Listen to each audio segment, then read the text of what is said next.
Leopoldo Maria Panero. Tanger.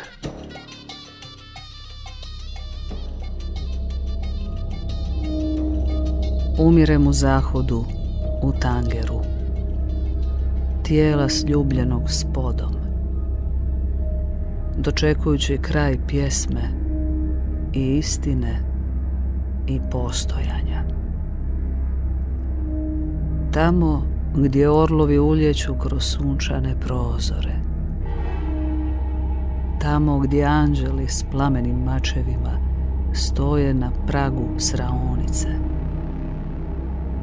tamo gdje govno o Bogu govori raspadajući se, malo pomalo u rukama pričinu čitanja.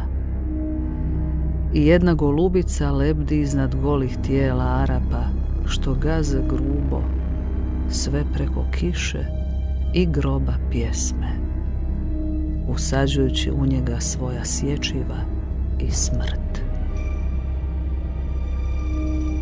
Jedan dječak u dronjcima liže mi ruke i vrat i govori: umri, ovo je divan grad za umiranje.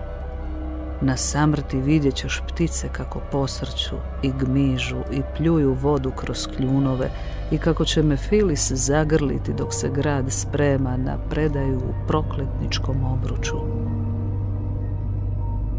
Ali ja ću radije živjeti slobodan, s biljegom dreka na čelu.